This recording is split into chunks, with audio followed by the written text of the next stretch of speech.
नमस्कार सांग मैंने आपण मानु समस्त को मो स्टोरी चैनल स्वागत। चलतु कहानी शुणा मितरे मित कहानीर भाग 37 पूर्व भाग जदि शुणी ना जल्दी जल्दी शुणी नियंतु। कहानी शुणी सारी सब्सक्राइब करा केबे भूलिबेनी सांग माने। पूर्व भाग रे आपण माने शुणीथिले लोकंकर मध्य आग्रह थिला समस्ते एकाठी हेले अंगनवाड़ी रे। अर्पिता कहला जेज माँ मन देई पढ़िबो सबु आमे संकल्प करिबा सभिए पढ़िबा सभिए बढ़िबा। हस खुशी थट्टा तामसारे से दिनर प्रथम पाठ पढ़ा ब्रह्मा विष्णु महेश्वर पढ़ी समस्ते घर को फेरिले। अर्पिता घर को फेरी मीनू सह किछि काम सारी अमृत कथा भाभी भाभी सोमेश को चिट्ठी लिखिला। चिट्ठी पाइबा मात्रे आसी देखा करिया पई। एबे चलंतु आगो को सुनिबे सांग माने। अर्पिता सोमेश को चिट्ठी लिखि बैग रे रखी लीना को डाकी खाइबा को गला। राजा को ता रूम रे नहीं खाइबा को देई आसिला। राजा कहला अर्पिता भाउज को फोन करिथिलु कि? अर्पिता कहला हाँ भाई। राजा कहला हौ भल कथा लीना खाइलानी? अर्पिता कहला नाई भाई आमे खाइबा को जाउछु। राजा कहला अर्पिता बोऊ कहूतला तू आज पौड़ शिक्षा अभियान जाइथिलु केमिति लागिला तते प्रथम दिनटा? अर्पिता हसी देई कहला भाई खुशी लागिला आज जानिछु गाँर सबु जेजेमा आउ जेज खूब मजा करुथुले आउ आज समस्ते मन देई पढ़िले भी। किए कहूछि पाठ पढ़ी नातुणी को चिट्ठी देबु किए कहउछंती बाहरे रोहुथुबा पुओ को चिट्ठी देबु किए कहउछंती सबुदिन पेपर आनी पढ़िबु आउ सबुठु मजा कथा जानिछु भाई। आम आर साहिर दिगा जेज कौन कहले? दिगा जेज कहले मु पढ़िबाको आसुछि हेले मु जहा पढ़िबी आग तो बर को चिट्ठी लिखि जणेबी तो पाई मु पाठ पढ़िली बुढ़ा दिने हा हा हा। अर्पिता हस देखी राजा भी हसिला जोरे आउ कहला बुढ़ा भल कहूछि आउ हौ छाड़े तते गोटे कथा कहिबार अछि। अर्पिता कहला हाँ भाई कह। राजा कहला मोर गोटे ट्रेनिंग आसीछि 7 दिन पाई काली सकाळ जीवी तू खाई सारी आसी मो बैग पैक करि देबु? अर्पिता हाँ मारिला। राजा कहला आउ हाँ टिके लीना उपर नजर रखिबु से जेमिति किछि भूल न करे। अर्पिता कहला हौ भाई तू जा मु अछि तू चिंता करिबा दरकार नाही। राजा अर्पिता हाथ को किछि टंका बढ़ई कहला ने तुम दुहिंकर बस खर्च सह घर खर्च अछि आउ जदि दरकार पड़े मीकू भाई ठारू नहीं आसबू मु आसिले ताकू देबी। अर्पिता कहला हौ ठीक अछि। अर्पिता खाई सारी राजा बैग पैक करदेला। राजा मीनू को ट्रेनिंग जा कथा जनाई घर दायित्व दे शोइला। परदिन राजा उठी ट्रेनिंग पळाइला बैग पत्र सह। अर्पिता राजा ट्रेनिंग जियो बोली काम रे व्यस्त रही आउ कॉलेज जाई पाला नहीं। लीना कॉलेज बाहरला। अर्पिता ताकू बस खर्च दे कहला भाई नहीं फेरी आसबू शीघ्र। लीना हाँ मारी पळाइला। अर्पिता खाई सारी एकुटिया बोल लागिबारु पिकू घर आड़े टिके पळैला। रूपा अर्पिता को देखी कहले कुआड़े थिल 2 दिन हला जे मु खोजुथिली तुमको? अर्पिता कहला हजिला बलद खोजिला ठेई कौन कुह बे आउ पिकू भाई राजी हेले? रूपा मुह सुखई कहला अर्पिता सेई कथा पाई तो खोजुथिली तुमको। पिकू फटो भी देखिले नहीं टिके आउ सफा सफा कहले एबे 6 मास जाए मु बाहा भी नहीं मते बाहाघर कथा कुह नहीं। अर्पिता कहला कौन पाई? रूपा कहले सेई कथा तो बोऊ पचारिबारु से तमतम होई पळेले आउ कहले मो पाई झियो खोजिबा दरकार नहीं समय आसिले मु कहबी। अर्पिता कहला ओहो एमिति कहले? रूपा कहला अर्पिता मते कहीं संदेह होची पिकू पुणी से झियो फासरे पड़ी जाई नाहंती तो? अर्पिता दीर्घ निश्वास मारी कहला भाउज सेमिति आउ हेबो नहीं जेते दूर मु जानिछि आउ सेमिति होइथिले पिकू भाई निश्चय मते कहिथांते। मते लागुछि पिकू भाई प्रीति दुखरु एबे भी मुकुली पारि नाहंती सेइथि पई समय नेबाकू चाहुचंती। रूपा कहला अर्पिता तुम तुंड सुतुंड हो मो संदेह भूल थाउ पिकू जेते समय नियंतु पछे से झियो चक्करे आउ न पड़ंतु नहेले ए घरे महाभारत हो जिवो। अर्पिता और रूपा कथा सुनी अर्पितार बड़ बो आसी मुह सुखई कहले आलो हे अर्पिता से टोका को टिके बुझालो टोकाटा पुणी से टोकी पालरे पड़गलानी कि कौन? मते तो ता रंग ढंग जमा भी भल लगुनी। सियाड़े जाइथिला सबू ठीक थिला घर को फेरिला दिनरू किए जेमी ताकू गुणी गारड़ी करिछि कि कौन? ऑफिस रु फेरी घरे रहुनी टिके खाली तो कुआड़े उड़ी जाउछि आउ सी तो काहारी कथा सुनिबाकू नाराज तो कथा सुनी ताकू टिके तू बुझा केते दिन एमिति बाडुओ होई भूलिबो? आमे 2 जण बुढ़ा बुढ़ी हेलु बंची थाउ थाउ ता मुंडरे टिके दुब अरुआ चाउल पड़िबा देखिदेले शांति रे मरी पारिबी टिके। अर्पिता कहला बड़ बो तुमे माने अजथा चिंता करुछ ପିକୁ ଭାଇ କହୁଥିଲେ ସେ ତାଙ୍କ ସାଙ୍ଗମାନଙ୍କୁ ଦେଖା କରୁଛନ୍ତି ଅଫିସରୁ ଫେରି। ବଡ଼ ବୋଉ ତୁମେ ବ୍ୟସ୍ତ ହୁଅ ନାହିଁ, ମୋତେ ତ ସମୟ ହେଉନି, କେତେବେଳେ ସମୟ ମିଳିଲେ ଆସି ପିକୁ ଭାଇଙ୍କୁ ବୁଝେଇବି, ମୁଁ ଆସୁଛି ଏବେ। ରୂପା କହିଲେ ଅର୍ପିତା ରୁହ ଖାଇକି ଯିବ। ଅର୍ପିତା କହିଲା ନାଇଁ ଭାଉଜ, ବୋଉ ଏକା ଅଛି, ମୁଁ ଗଲେ କ'ଣ ରୋଷେଇ କରିବି, ମୁଁ ଆସୁଛି ଏବେ। ଅର୍ପିତା ଘରକୁ ଆସି ଘର କାମ ସାରି ପୋଷ୍ଟ ଅଫିସ ଆଡ଼େ ଯାଇ ସୋମେଶଙ୍କ ପାଇଁ ଲେଖିଥିବା ଚିଠି ପକେଇ ଆସିଲା। ଲିନା ଠିକ୍ ସମୟରେ ଘରକୁ ଆସିଲା। ଚାହୁଁ ଚାହୁଁ ସପ୍ତାହଟିଏ ବିତିଗଲା। ରାଜା ଟ୍ରେନିଂରୁ ଫେରିବା ଦିନ ଆସି ପହଞ୍ଚିଗଲା। ଅର୍ପିତା କଲେଜ ଯାଇ ଫେରିବା ବେଳକୁ ଅମୃତର ସାଙ୍ଗମାନଙ୍କଠାରୁ ଅମୃତ ବିଷୟରେ ବୁଝି ଟିକେ ଦେଖିବାକୁ ଯିବା ପାଇଁ ଛଟପଟ ହୋଇ ରୁହେ। ମନେ ମନେ ସୋମେଶଙ୍କ ଉପରେ ବି ବିରକ୍ତ ହୁଏ। କେମିତି ପିଲା କେଜାଣି ଚିଠି ଲେଖି କହିଥିଲି ଅର୍ଜେଣ୍ଟ ଆସିବା ପାଇଁ, କିନ୍ତୁ ବାବୁଙ୍କର ଦେଖା ନାହିଁ। ସୋମେଶ ମୋ ସହ ଚିଟିଂ କରୁନାହାନ୍ତି ତ? ମୋତେ ଧୋକା ଦେବେନି ତ? ରାଜା ଘରକୁ ଫେରି ଆସିଥାଏ। ଅର୍ପିତା ସକାଳୁ ଜଳଖିଆ ବନେଇ ଡେରି ହେବାରୁ ତରତର ହୋଇ କଲେଜ ପଳେଇଲା। ସ୍ଥିର ନିଷ୍ପତ୍ତି ନେଇଥିଲା ଆଉ ଅପେକ୍ଷା କରିହେବନି। ମୁନୁକୁ କହି ଅଟୋ କରି ଅମୃତକୁ ଦେଖା କରିବାକୁ ହସ୍ପିଟାଲ ଯିବ, ଯେମିତି ବି ହେଉନା କାହିଁକି। ମୁନୁ ବି ଜାଣିନି ଅମୃତ ଆକ୍ସିଡେଣ୍ଟ କଥା, କାଳେ ମନ କଷ୍ଟ କରିବ ବୋଲି ଅର୍ପିତା କହିନାହିଁ ତାକୁ କିଛି। ଅର୍ପିତା ଅମୃତକୁ ଦେଖିବାକୁ ଯିବାକୁ ସବୁ ପ୍ରକାର ପ୍ରସ୍ତୁତି ସ୍ୱରୂପ ଘଡ଼ିରେ ସାଇତି ରଖିଥିବା ଟଙ୍କେ, 2 ଟଙ୍କା, 5 ଟଙ୍କା ଯାହା ଥିଲା ଘଡ଼ି ଭାଙ୍ଗି ସବୁ ଟଙ୍କା ପର୍ସରେ ରଖିଲା। ମନେ ମନେ ଭାବୁଥିଲା କ'ଣ ଭାବୁଥିବ ଅମୃତ। ସେ ମୋର ସବୁ ଅସୁବିଧାରେ ମୋ ପାଖରେ ଥାଏ, କିନ୍ତୁ ତାର ଏତେ ବଡ଼ ଆକ୍ସିଡେଣ୍ଟରେ ମୁଁ 8 ଦିନ ହେଲା ଯାଇପାରୁନି ଟିକେ ଦେଖିବା ପାଇଁ ତାକୁ। କି ସାଙ୍ଗ ମୁଁ ହେଇଛି ତାର। ଏମିତି ଭାବୁ ଭାବୁ କଲେଜ ଗେଟ୍ ଭିତରକୁ ପଶୁ ପଶୁ ଦେଖିଲା ସୋମେଶ ଛିଡ଼ା ହୋଇଛନ୍ତି। ଅର୍ପିତା ସୋମେଶକୁ ଦେଖି ହସିଦେଲା ଟିକେ, ଆଉ କୃତ୍ରିମ ଅଭିମାନ ବି କରି କହିଲା ଚିଠି ପାଇନଥିଲ କ'ଣ ଆଜି ମନେ ପଡ଼ିଲା ମୋ କଥା? ମରିଥିଲେ ମରି ଘାସ ହୋଇସାରନ୍ତିଣି। ସୋମେଶ କହିଲେ ଓହୋ ସରି ଅର୍ପିତା, ବିଶ୍ୱାସ କର ମୁଁ କାଲି ଚିଠି ପାଉଛି ଆଉ ପାଇଲା ମାତ୍ରେ ଛୁଟି ଆସିଛି। କ'ଣ ହେଇଛି କୁହ, ଏମିତି ଅର୍ଜେଣ୍ଟ ଡାକିଲ ଯେ? କ'ଣ କିଛି ଅସୁବିଧା ନା ଏମିତି ମୋତେ ଦେଖା କରିବାକୁ ଡାକିଲ? ଅର୍ପିତା କହିଲା ତୁମକୁ ଗୋଟେ ହେଲ୍ପ କରିବା ପାଇଁ ଡାକିଥିଲି, କିନ୍ତୁ ତା ପୂର୍ବରୁ ତୁମ ସହ କିଛି କଥା ଅଛି। ସୋମେଶ କହିଲା ହଁ କୁହ। ଅର୍ପିତା କହିଲା କଲେଜ ସାମ୍ନାରେ ଛିଡ଼ା ହୋଇ ଗପିବା ଠିକ୍ ନୁହେଁ। ସୋମେଶ କହିଲେ ତେବେ ଚାଲ ରେଷ୍ଟୁରାଣ୍ଟ ଯିବା। ଅର୍ପିତା କହିଲା ନାଇଁ ଏବେ ସମୟ ନାହିଁ, ତେବେ ଆଗରେ ଥିବା କଫି କାଫେକୁ ଚାଲ। ଦୁହେଁ କଫି କାଫେ ଗଲେ। ଅର୍ପିତା ସୋମେଶଙ୍କ ମୁହଁକୁ ଚାହିଁ କହିଲା ପ୍ଲିଜ୍ ଯାହା କହିବି ମୋତେ ଖରାପ ହୁଏ ନାହିଁ ତ? ସୋମେଶ ଅର୍ପିତାକୁ ଏମିତି ବ୍ୟତିବ୍ୟସ୍ତ ଦେଖି କହିଲେ ଆରେ ଅର୍ପିତା କ'ଣ ହେଇଛି କୁହ। ଅର୍ପିତା କହିଲା ସରି ତୁମକୁ ଗୋଟେ କଥା କହିନଥିଲି, ମୋର ଚାନ୍ଦକୁ ଛାଡ଼ିଦେଲେ ଆଉ ଜଣେ ଭଲ ସାଙ୍ଗ ଅଛି। ମୋ ଜୀବନରେ ଏଇ 2 ସାଙ୍ଗଙ୍କ ଭୂମିକା ଅତି ଗୁରୁତ୍ୱପୂର୍ଣ୍ଣ, କିନ୍ତୁ କେମିତି କହିବି ଜାଣିପାରୁନି। ସୋମେଶ କହିଲା ଅର୍ପିତା ଯାହା କହିବ ନିର୍ଭୟରେ କୁହ, ମୁଁ ତୁମ ଭାବି ସ୍ୱାମୀ, ତୁମର ସବୁ କଥା ଜାଣିବାର ଅଧିକାର ମୋର ଅଛି। ମୁଁ ତୁମ ଜୀବନର ଅଧା, ତେଣୁ ସବୁ କିଛି ଆରାମରେ କୁହ। ମୁଁ ବାଘ ଭାଲୁ ନୁହେଁ ଯେ ଡରିବ। ଅର୍ପିତା ସୋମେଶକୁ ଚାହିଁ କହିଲା ସେ ସାଙ୍ଗ ଝିଅ ନୁହେଁ, ପୁଅ ସାଙ୍ଗ ମୋର, କିନ୍ତୁ ବିଶ୍ୱାସ କର ଖୁବ୍ ଭଲ ସାଙ୍ଗ। ଅର୍ପିତା କଥା ଶୁଣି ସୋମେଶ ଟେବୁଲ ଉପରେ ରଖିଥିବା ଅର୍ପିତାର ହାତ 2ଟି ଧରି କହିଲେ ଏଇ ଅର୍ପିତା କ'ଣ ଏମିତି ଗପୁଛ? ସାଙ୍ଗ ତ ସାଙ୍ଗ, ପୁଅ ହେଉ କି ଝିଅ, ଏତେ କ୍ଲାରିଫିକେସନ୍ କ'ଣ ପାଇଁ? ମୋର ବି ତ ଝିଅ ସାଙ୍ଗ ଅଛନ୍ତି, ସେଥିରେ କ'ଣ ଅଛି? ସୋମେଶଙ୍କ ଠାରୁ ଏପରି ଶୁଣି ଅର୍ପିତା ଟିକେ ରିଲାକ୍ସ ହେଇ କହିଲା ତୁମକୁ ସତରେ ଖରାପ ଲାଗିନି ତ? ସୋମେଶ ଅର୍ପିତାକୁ କହିଲେ ଆରେ ପାଗଳିଟା କିରେ, ଖରାପ କ'ଣ ପାଇଁ ଲାଗିବ କହିଲ? ମୋର ବି ତ ଶୁଭ ଗୋଟିଏ ଭଲ ସାଙ୍ଗ। ଝିଅ ହେଉ ବା ପୁଅ ସାଙ୍ଗ, ଗୋଟିଏ ଅମୂଲ୍ୟ ସମ୍ପର୍କ ସେଇଟା। ଆଜିର ସ୍ୱାର୍ଥପର ଦୁନିଆରେ ଭଲ ସାଙ୍ଗ ଖୁବ୍ କମ୍ ମିଳନ୍ତି। ଆଉ ତୁମେ ବହୁତ ଲକି ଯେ ତୁମକୁ 2 ଜଣ ଭଲ ସାଙ୍ଗ ମିଳିଛନ୍ତି। ଛାଡ଼ ଆଗକୁ କୁହ କ'ଣ ପାଇଁ ଏତେ ଟେନସନ୍? ଅର୍ପିତା କହିଲା ଚାନ୍ଦକୁ ଛାଡ଼ି ମୋର ଆଉ ଜଣେ ଭଲ ସାଙ୍ଗ ହେଉଛି ଅମୃତ। ସେ ମୋତେ ବହୁତ ହେଲ୍ପ କରିଛି, ଆଉ ଭଲ ସାଙ୍ଗଟିଏ ପରି ମୋ ପାଖରେ ଛିଡ଼ା ହୋଇଛି ପ୍ରତି ସୁବିଧାରେ ଅସୁବିଧାରେ। ହଁ ଅମୃତ ସହ ମୋର ବନ୍ଧୁତା ଏଇ 4 ବର୍ଷ ହେବ। କଲେଜରୁ ଫେରିଲା ବେଳେ ପ୍ରତିଦିନ ଅମୃତ ସହ ବସ୍ରେ ସାକ୍ଷାତ ହୁଏ, ଆଉ ସେଇ ସାକ୍ଷାତ ବନ୍ଧୁତାର ରୂପ ନେଇଛି। ଅମୃତକୁ ମୁଁ ସବୁକିଛି କହିପାରେ ବେଶ୍ ଆରାମରେ, ଆଉ ସେ ବି ସବୁବେଳେ ମୋ ପାଇଁ ଛିଡ଼ା ହୁଏ। ଏବେ ଅମୃତ ଗୋଟେ ସପ୍ତାହ ହେବ ଆକ୍ସିଡେଣ୍ଟ ହୋଇ ହସ୍ପିଟାଲରେ ପଡ଼ିଛି, କିନ୍ତୁ ମୁଁ ତାକୁ ଦେଖା କରିବାକୁ ଯାଇପାରୁନି ଟିକେ। ଘରେ ଭାଇକୁ କହିଲେ ଭାଇ କାଳେ ଆମ ବନ୍ଧୁତାକୁ ଅନ୍ୟ କିଛି ଭାବିବ ବୋଲି ଡର ଲାଗୁଛି, ତେଣୁ ତୁମକୁ ଏତେ ଅର୍ଜେଣ୍ଟ ଡାକିଲି। ତୁମେ ଯଦି ଟିକେ ସାହାଯ୍ୟ କରନ୍ତ ତେବେ ଅମୃତକୁ ଯାଇ ଦେଖି ଆସନ୍ତି ଟିକେ। ସୋମେଶ କହିଲେ ଓ ଏଇ କଥା, ତେବେ ଚାଲ ଏବେ ଯିବା। ଅର୍ପିତା ସୋମେଶଙ୍କ ହାତ ଧରି କହିଲା ଥ୍ୟାଙ୍କ ୟୁ ସୋ ମଚ୍।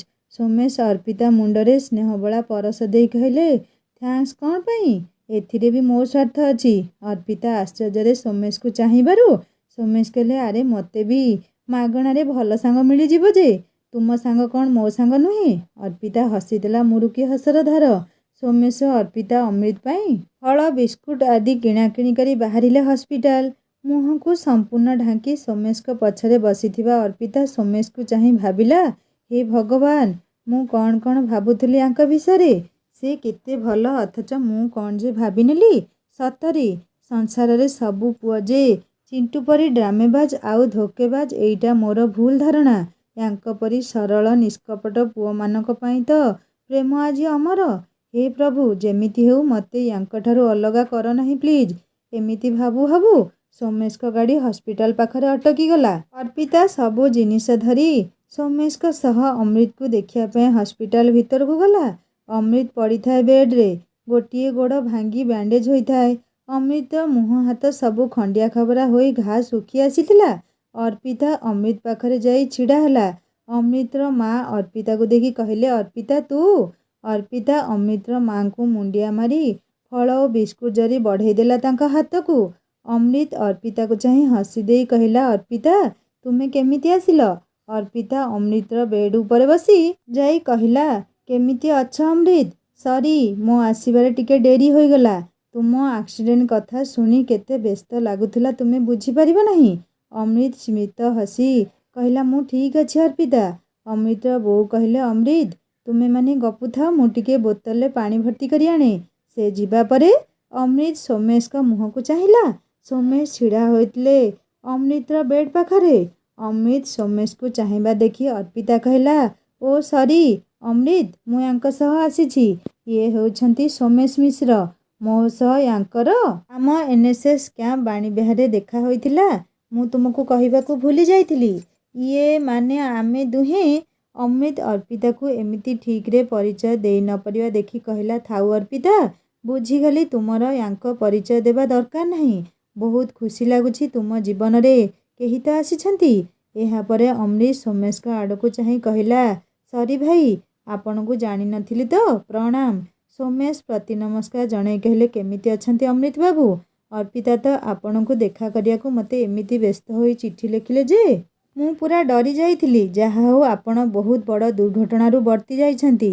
ଅମୃତ ସୋମେଶକୁ କହିଲା, ଭାଇ ଆପଣ ମୋ ଠାରୁ ବୟସରେ ବଡ଼, ତେଣୁ ପ୍ଲିଜ୍ ମୋତେ ଅମୃତ ବୋଲି ଡାକନ୍ତୁ, ଆଉ ମୋତେ ଆପଣ କୁହନ୍ତୁ ନାହିଁ ପ୍ଲିଜ୍। ସୋମେଶ କହିଲେ, ଓକେ। ଅମୃତ କହିଲେ, ଭାଇ ମୁଁ ସତରେ ବହୁତ ଖୁସି ଅର୍ପିତା ଜୀବନରେ ଆପଣଙ୍କୁ ଦେଖି। ନଚେତ୍ ଇଏ ଯେମିତି ଝିଅ, ଲଭ୍ଠୁ କୋଷେ ଦୂର, କିନ୍ତୁ ଅର୍ପିତା ସତରେ ବହୁତ ଭଲ ଝିଅଟିଏ ଭାଇ। ସୋମେଶ କହିଲେ, ଧନ୍ୟବାଦ ଅମୃତ, ତୁମେ ଜଲ୍ଦି ଜଲ୍ଦି ଠିକ୍ ହୋଇଯାଅ। ମୋର ତୁମଠାରୁ ଅର୍ପିତା ବିଷୟରେ ଆହୁରି ବହୁତ କିଛି ଜାଣିବାର ଅଛି। ଅର୍ପିତା ସୋମେଶକୁ ଚାହିଁ କହିଲା, କ'ଣ ଜାସୁସି କରିବ? ମୋ ବିଷୟରେ କ'ଣ ଆଉ ଜାଣିବାକୁ ଚାହୁଁଛ ମୋତେ ପଚାରୁନ, ମୁଁ କହିଦେବି। ସୋମେଶ କହିଲେ, ଏଇ ଆମ ଦୁଇ ଜଣ ଭିତରର କଥା, ତୁମେ କାହିଁକି ମୁଣ୍ଡ ଖେଳାଉଛ? ଅର୍ପିତା କହିଲା, ଓକେ ବାବା, କ'ଣ ମୋ ବିଷୟରେ ଗପିବ ଗପ। ସୋମେଶ କହିଲେ, ଅମୃତ କେବେ ଆସ ଆମ ବାଣୀବିହାର କ୍ୟାମ୍ପସ୍, ଗୋଟେ ଭଲ ଫିଷ୍ଟ କରିବା ଦୁହେଁ। ଅମୃତ କହିଲା, ନିଶ୍ଚୟ ଭାଇ, ମୁଁ ଟିକେ ସୁସ୍ଥ ହୋଇଯାଏ। ସୋମେଶ କହିଲେ, ଆଚ୍ଛା ତୁମେ ଦୁଇ ସାଙ୍ଗ କଥା ହେଉଥାଅ, ମୁଁ ଟିକେ ବାଥରୁମରୁ ଆସୁଛି।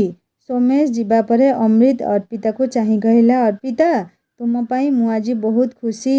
ଆଟଲିଷ୍ଟ କିଏ ତ ଜଣେ ତୁମକୁ ପସନ୍ଦ ଆସିଲା। ଅର୍ପିତା ଅମୃତ କଥା ଶୁଣି କହିଲା, ସରି ଅମୃତ, ମୁଁ ତୁମକୁ ଏ ବିଷୟରେ ଆଗରୁ କିଛି କହିପାରିନଥିଲି। କହିବାକୁ ଗଲେ ମୋତେ ସୁଯୋଗ ମିଳିନଥିଲା ଠିକ୍ରେ, ସେଇଥିପାଇଁ ମୁଁ ଦୁଃଖିତ। ଅମୃତ କହିଲେ, ଅର୍ପିତା ମୁଁ ଭାବୁଥିଲି ମୁଁ ତୁମର ଏମିତି ବନ୍ଧୁଟିଏ ହୋଇପାରିଛି ଯାହାକୁ ତୁମେ ବିନା ଦ୍ୱିଧାରେ ସବୁକିଛି କହିପାର, କିନ୍ତୁ ମୋତେ ଏବେ ଲାଗୁଛି ମୋ ବନ୍ଧୁତାରେ କିଛି କମି ରହିଯାଇଛି ବୋଧେ, ଯୋଉଥିପାଇଁ ତୁମେ ଏତେ ବଡ଼ କଥା କହିବା ଉଚିତ ମନେ କଲନି। ତେବେ ସେ ଯାହା ହେଉ, ମୋତେ ବହୁତ ଖୁସି ଲାଗୁଛି ଯେ ସୋମେଶ ଭାଇ ତୁମକୁ ପସନ୍ଦ ଆସିଛନ୍ତି, ନହେଲେ ତୁମେ ତାଙ୍କୁ ବି ବନ୍ଧୁ କରିଦେଇଥାନ୍ତ। ଅମୃତ ଏତିକି କହି ହସିଦେଲା। ଅର୍ପିତା କହିଲା, ସରି ଅମୃତ, ସେମିତି କୁହ ନାହିଁ। ପ୍ଲିଜ୍ ମୋତେ କ୍ଷମା କରିଦିଅ, ମୁଁ ବହୁତ ଥର ଚାହିଁବି ତୁମକୁ କହିପାରିନି। ଅମୃତ କହିଲା, ଓକେ ଚଳିବ। ଅମୃତର ମା ଓ ସୋମେଶ ଆସି ପହଞ୍ଚିଗଲେ। अर्पिता अमृतर बेड्रु उठी जाई कहला मु आसुची एबे निजर जत्न नेब ठीक समय मेडिसिन खाइब। अमृत कहला हाँ मैडम सबू मानिबी तुम कथा। अर्पिता बाहरिबा पूर्वरु सोमेश अमृत को हैंडसेक करी कहले आसुची परे देखा हेब। सोमेश और अर्पिता बाहर को पळेले। अमृत मन को मन कहला अर्पिता तुम पाई मु बहुत खुशी मु नहेली नाही सोमेश भाई को तो पसंद करिछ तुमे। अर्पिता जीवन रे सबू पहाचरे मु तुम पाखरे थिबी भल बंधुटीए होई। सोमेश अर्पिता को कॉलेज पाखकू न नहीं निकट बजारे थिबा गोटे होटेल को नहीं गले। खाइबारे सबू नॉनवेज ऑर्डर कले।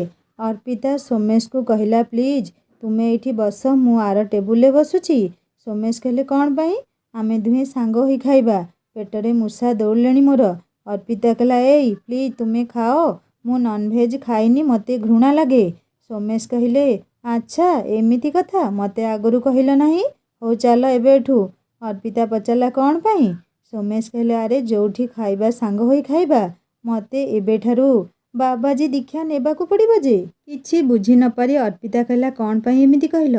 सोमेश कहले जेहेतु मो घरणी आमिष खाएनी एईटा पक्का जे मते भी आमिष रांधिकी देबनी तो सेई अभ्यास एबेठारू पकई देबा आउ कौन नहेले काहाकू आइंष रांधिबाकू कहिले मते समस्ते कहिबे घरणी आनिछु जा ताकू कहिबू आउ तुमे तो मते रांधिकी देबनी सेइथिपाई एबेठू अभ्यास करिबा दरकार।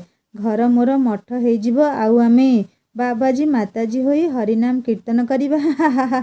सोमेश को हसरे अर्पिता चिड़ी जाई कहला जा तुमको मोर किछि कहिबार नथिला। सोमेश अर्पिता को चिड़ी जिबा देखि कहला अरे मो पागलीटा मु मजा करुथुली ओके बाबा सरी चाल एठू गोटिए भल साधा होटेल को जिबा मते सतरे बहुत भोक। अर्पिता कहला तुमे एइठी खाई दियो ना प्लीज मते भोक नाही। सोमेश कहले नाई अर्पिता स्वामी स्त्री परस्पर परस्पर को बुझी आग को पाद पकाइले जीवन रे केबे असुविधा हेबो नाही तेणु आमे दुहे दुही को भल भाबरे बुझी परस्पर सुविधा असुविधा को शेयर करी आग को चलिबा। तुमर केउटा पसंद नुहे मोर केउटा पसंद नुहे दुहे मिसी समाधान करिबा। अर्पिता जीवन रे सबु बळे मने रखिबो तुमको मु केबे कोठी झुंटिबा को देबिनी तुमे खाली मो हाथ धरी पादरे पाद मिसाई चलिबा दरकार ता भितरे दुई परिवार समस्त को आपणाई आग को बढ़िबा को हेबो। केते झड़ झंझा भी आसी पारे हेले आमे हार मानिबा नाही केबे मते कथा दियो अर्पिता मो पादरे पाद मिसाई चलिबो केबे मते एका करि देबो नाही तो सत कहिबी तुम बिना मु बंची परिबी नाही। सोमेशकर एते भल कथा सुनी अर्पिता कहला तुमे एते भल केमिति हेलो मु प्रमिस करूछि जीवनर सबु परीक्षा को मु तुम हाथ धरी उत्तीर्ण हेबाकू चेष्टा करिबी मु भी तुमको छाड़ी बंची परिबी नाही। सोमेश और अर्पिता निकटरे थिबा एक साउथ इंडियन होटेल रे खाई फेरिले। सोमेश अर्पिता ठारू विदाय नेले एवं अर्पिता कॉलेज गोटे दुईटा क्लास करी घर को फेरिला। घरे फेरिला बेलकू राजा आसी सारी थाए। अर्पिता बैग रखी धोई होई राजा पाई चाहा बनेई राजा को देला एवं पचारला भाई केते बेले आसिलु। राजा चाहा कप नेउ नेउ कहला अर्पिता लीजा को आउ फोन करिथिलु कि। अर्पिता मना कला। राजा कहला अर्पिता मते एबे जिबाको हेबो लीजा पाखकू। राजार व्यस्तता देखि अर्पिता पचारला कौन हिची भाई। राजा कहला अर्पिता मु बाटरू लीजा को फोन करिथिली लीजा कांदुथुला फोन रे मु पचारिवारु कहला बोउ कुआडे कालीठू हॉस्पिटल रे एडमिट होइछंती तांको देह भल नाही आउ तांको पाखरे बापा अछंती आउ लीजा ओ झियो घरे अछंती मते तो छुट्टी मिलिबो नाही भाबुछि आजी जाई काली सकाळू सकाळू सीधा ऑफिस आसीबी। अर्पिता कहला हो भाई जा मु बोउ को कहि देउछि भाई भाउज कौन एका रहुचंती। राजा कहला नाई ता बड़ बोउ खुड़ी तो पाखरे अछंती राति रे भी आसी सोइथिले पाखरे। अर्पिता कहला हो भाई तू शीघ्र बाहरे मु बोउ को डाकी देउछि। राजा पचारला अर्पिता एठी सब ठीक ठाक तो। अर्पिता कहला हाँ भाई सब ठीक अछि एठी लीना भी किछि अमानिया होई नाही। अर्पिता बाहर को आसी मीनू को राजा जीवा कथा जणैला। राजा मीनू को जणाई गाड़ी नहीं पळैला और अर्पिता पौड़ शिक्षा पाई अंगनवाड़ी गला। पौड़ शिक्षा केन्द्र रे जेजेमा सबू पाठ पढ़िया सह अर्पिता सह खूब मजा करुथुले। किए चिड़ौथिला मास्टराणी मु पढ़ा शिखिले तते चिट्ठी लिखिबी तो किए कहूथला मो बुढ़ा को तू बरणी हेबू। अर्पिता भी साहिर जेजेमा मानक सह हस खुशी गीत गाई पाठ पढ़ाई खूब खुशी होउथुला। या भितरे मासे कटिगला। अर्पिता कॉलेज घर पौड़ शिक्षा केन्द्र सह रातिरे सोमेशको भावनारे एमिति हजि जाउथला जे अन्य किछि पई समय नथला तार। बहुत थर पिकुको निज जीवनर सोमेश नामक सतकु कहब नाही भाभी भाभी आग पछ हेउथला से। पिकु सह भी तार देखा होई पार नथला बेसी। पिकु समय से व्यस्त थिला आउ ता समय पिकु व्यस्त थिला। लिजार माँ सुस्थ होई घर को आसीथिले भी तांको देखाशुना पाई लिजा बाप घरे थिला। आउ लीनार प्रेम नईरे एमिति उबुडुबु हेउथिला जे ताकू लागुथिला से जेमिति चिंटू सह सात दरिया पारी हे जिवो। चिंटू को पाई ताकू आउ सबु संपर्क तुच्छ लागुथिला। सबुबेले मीनू को बड़ बड़ स्वप्न देखौथिला। सान झियो मीनूंकर गेली आउ सान झियो भलरे रहिबो राजाराणी सुख पाइबा खुशी रे मीनू बहुत खुशी थिले। अर्पिता दिने पौड़ शिक्षा केन्द्ररू फेरुछि। बड़ बो घर भितरु प्रबल पाटितुंड शुणी अर्पिता बड़ बो घर आड़े माड़ीगला। जिबा बेलकु बड़ बो कांदुथाए आउ पिकु ओ ता बापांकर पाटितुंड चालुथाए।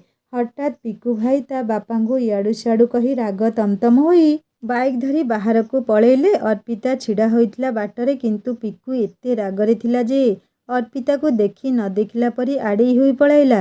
अर्पिता डाकिला पिकु भाई ए पिकु भाई रुह प्लीज प्लीज पिकु भाई ए पिकु भाई। किंतु अर्पिता कथा न शुणी पळेइला गाड़ी धरी पिकु। पिकु बोउ कांदी कांदी पिकु पछे पछे गोड़ाई गोड़ाई डाकुथांती अरे शुण रे पिकु ए पिकु मो बापाटा लो कौन एमिति हेउछु। किंतु कहा डाक शुणिबाकू पिकु नथिले सेठी। बड़ बोउ लत करी दुआर पिंढा उपरे बसी बाहुनी बाहुनी कांदिले किए कौन करि देइछिलो मो छुआकू। मो छुआ आउ आम मुह को चाहुनी लो एई अळपैसा घरर झियो लो छतर खिया घरर पतर गोटिया छुआ कौन करदेलु मो भल छुआटाकू। तो उपरे घड़घड़ी पड़ू मो घरे जेमिति पाला पुराउछु तो घरे सेमिति पाला पशु। गोटे माँ आखिरे लुह देउछु तो माँ सेमिति कांदू। दिनक पाई मुह उठाई कथा कहि नथिबा पुओ मोर बाप मुहरे जवाब देउछि। पिकु बापा आसी पाटी करी कहिले जा घर भितरकू एमिति दांडरे घाटरे काहेकि बोबाळ पकाउछु काहा पाई कांदुछु। अरे से पुओ केबे भी आमर नथिला ता पाई काहेकि कांदुछु जा भितरकू। अर्पिता किछि बुझी पारु नथला कौन कौन सब घटी जाउछि। रूपा दुआर बंध कबाटकू आउजी छिड़ा होइथिले मुकबत।